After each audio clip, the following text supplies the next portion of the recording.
What's up, guys, and welcome to Idahoflylife. So today we've got another tying video, and we're going to be tying what I'm going to refer to as the Halloween midge. I like that. It's really an ice cream cone midge with just a little bit different coloration than anybody ties it with. And this will be the way to tie a standard ice cream cone as well. So if you want to do like a black and silver or like a red and silver, that works too. This comes in two variations here. Let me see if I can't get her in there. Right there. So you've got black and burnt orange, and you've got copper and burnt orange. Both pretty effective, and I like both color combinations quite a bit. As far as materials go, so first you're going to need a bead, obviously. That's going to be a 1/8 fluorescent white tungsten bead. And for a hook, this is a size 14. Realistically, in a 14, it's more like a Chironomid. You get down a little bit farther into like the 18, 20, 22. You're looking at more of a midge style, but it's much easier to pick up with a 14. Steps are the same. Materials change just a little bit.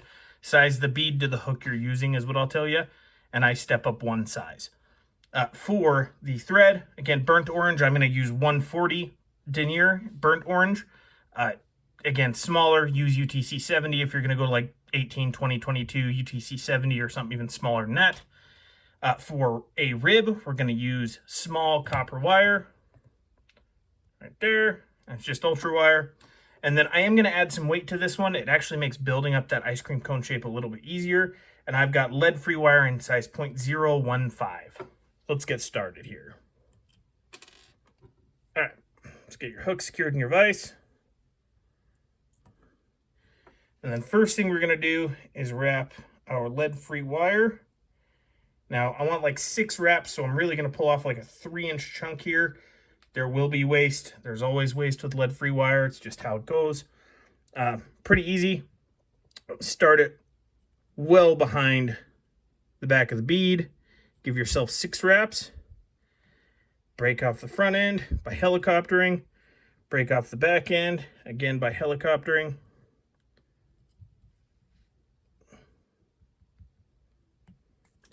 And push all that forward into the back of the bead. Now, there's a little bit of a tag there. It's not a big deal. You'll see it gets covered up. When you start your thread, go ahead and start it right behind the weight. Makes it a little bit easier to build up on top of the weight. And then go, 1/3 of the way down the hook is about right on this. And you're actually going to do that twice. This is a heavy buildup on this fly. And you'll go ahead and trim your tag end out. Okay. So our next material to tie in is going to be our size small copper wire. And I'm going to tie that in on the side closest to me and then let thread torque pull it up on top. And with that, we're going to go, again, another 1/3. And I'm tying this all the way basically to deep into this bend. So a 1/3 is going to look a little bit farther than you think. It's supposed to. Because we're going to get a really nice steep taper out of this fly. Then we'll come back forward and then back one more time.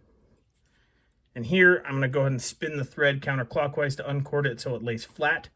With UTC, it's something that you're definitely going to want to do on a pretty regular basis, unless you're a left-handed tyer.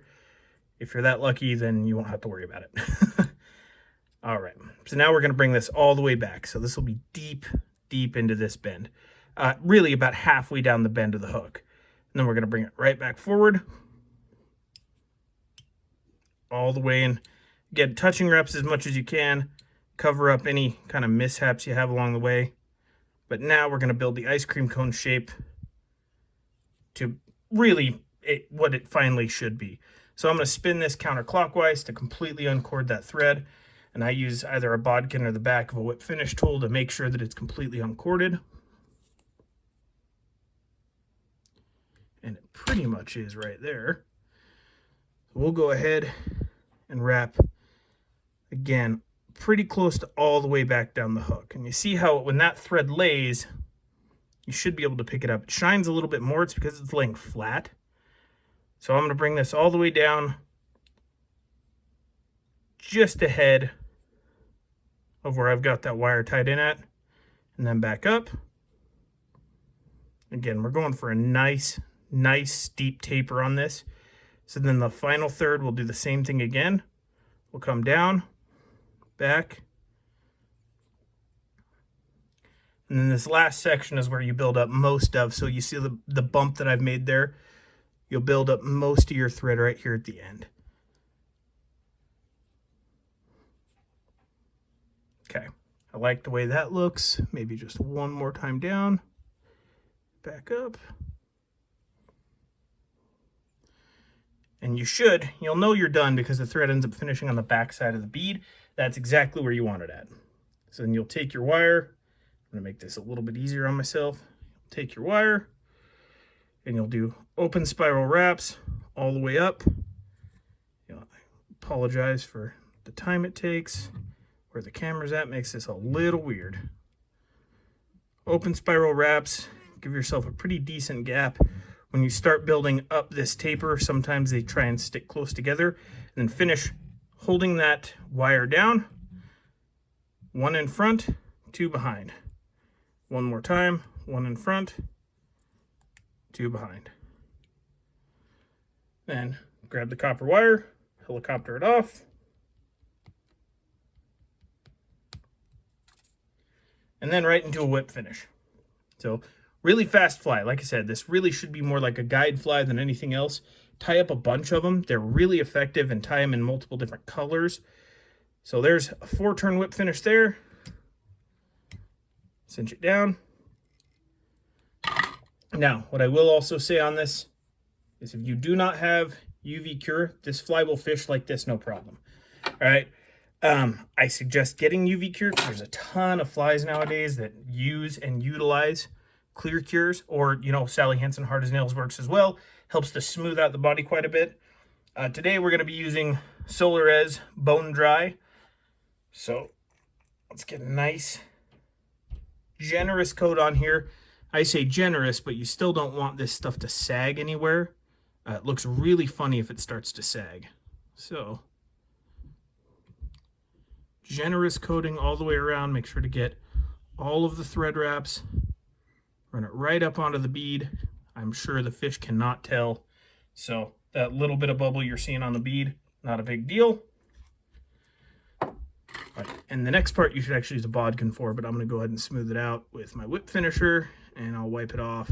No problem, but use a bodkin. That's the right tool for the job. Mine just happens to be sitting upstairs. So,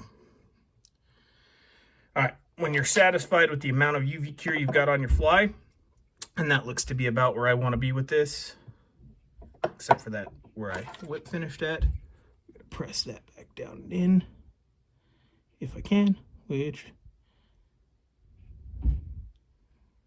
doesn't look, yep, there we go, a little bit better. Okay, so then you'll go ahead and hit it with UV light, and I like to do 2 or 3 seconds. Keep spinning, keeps it from forming those weird bubbles I was talking about. And please do a better job than I did on this section here.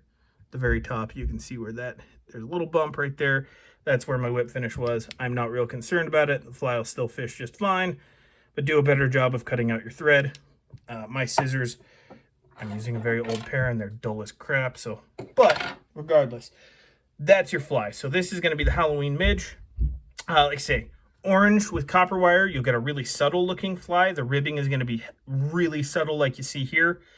Orange and black, the ribbing is obviously far less subtle. You can see that sticking out very well. They both fish well. Just, it's all situational like everything in fly fishing. But that's it. Now at the end of this video, a couple things. So if you guys haven't seen it yet, I put out a video for our first product here. It's called the Feather Wetter. It helps you wet marabou.